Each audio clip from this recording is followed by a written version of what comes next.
বৃহত্তর ঢাকার কৃতি সন্তান আমাদের আজকের প্রোগ্রামের প্রধান বক্তা আমাদের প্রিয় নেতা যিনি রিপন ভাইয়ের মুক্তির দাবিতে এই চট্টগ্রামে আসছেন এখন বক্তব্য রাখবেন আজকের প্রধান বক্তা আলমগীর হোসেন ভাই। আলমগীর হোসেন ভাইকে বক্তব্য রাখার জন্য অনুরোধ করছি।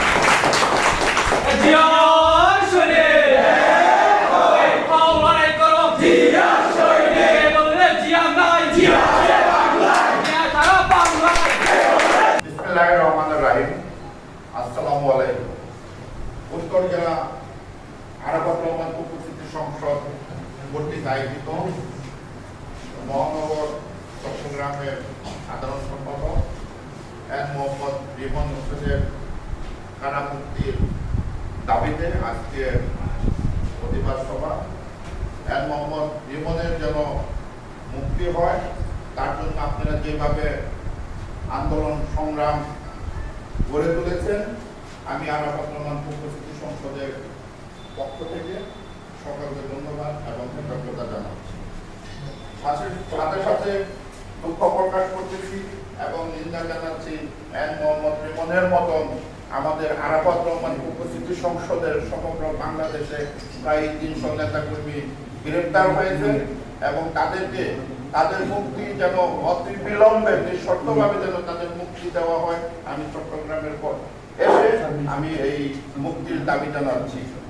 যাই হোক, আমি হঠাৎ গতকালকে যে চট্টগ্রাম আসবে একটা প্ল্যান ছিল, গতকালকে আসার পূর্বে চিন্তা করলাম যে সম্রাটকে ফোন দিয়েছি বা আমি চট্টগ্রাম যাচ্ছি, সাঁতারকে ফোন দিয়েছি আমি চট্টগ্রাম আসতেছি, তোমরা আমার সাথে একটা সামাজিক অনুষ্ঠানে অংশগ্রহণ করো। তো ওরা আবার যে এইরকম ভাবে আপনাদেরকে কষ্ট দেওয়ার জন্য একটা সমাবেশ দাঁড় করাইছে, তার জন্য আমি ওদেরকে ধন্যবাদ জানাচ্ছি। এবং প্রধান অতিথি বিএনপি জাতীয় নির্বাহী কমিটির অন্যতম সদস্য অ্যাডভোকেট রফিক শিকদার ভাইকে প্রধান অতিথির বক্তব্য রাখার জন্য অনুরোধ জানাচ্ছি।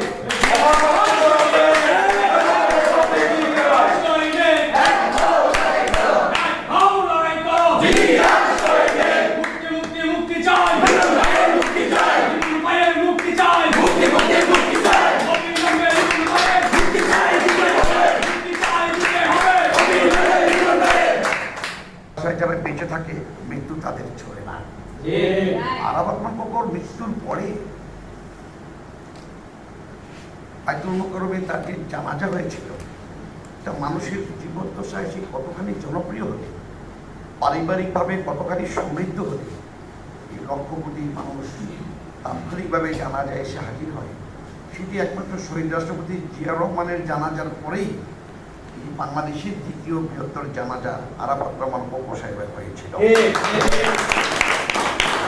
সেদিন আরাফাত রহমান কোকো সাহেবের সেই কফিন, ভারী কফিন, শোকার্ত কফিন আমার কাছে ছিল, আলমগীর সাহেবের কাছে ছিল। মালয়েশিয়া থেকে এই লাশ বাইক তিনি আসছিলেন।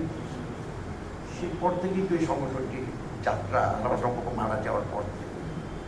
এটি কিন্তু কোনো ফুলফুল সংগঠন নয়, এটি কিন্তু কোনো সুবিধাবাদী মানুষের সংগঠন নয়।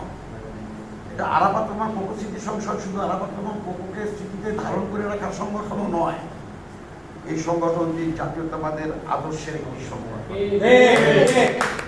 শহীদ জিয়ার পরিবারের উপরে যখনই দুর্যোগ নেমে আসে, শহীদ জিয়ার পরিবার কিন্তু শুধু এখন খালেদা জিয়া, তারেক রহমান, আরাফাত রহমান কোকো নয়, শহীদ জিয়ার পরিবারের সদস্য এখানে আপনারা যারা আছেন, আমরা আছি, প্রতিটি মানুষ, প্রতিটি সৈনিক, তাদের যে কোনো বিপদ আপদে আরাফাত রহমান কোকো স্মৃতি সংসদ ঝাঁপিয়ে পড়ে সেই ইতিহাস ইতিভাবে স্থাপন করেছে। আমি শুধু বলতে চাই, জাতির ক্রান্তি লগ্নে আপনারা যারা আছেন, শহীদ জিয়া সৈনিকেরা, আপনারাই আদর্শের ইতিহাসে নাম লিখে রাখবেন।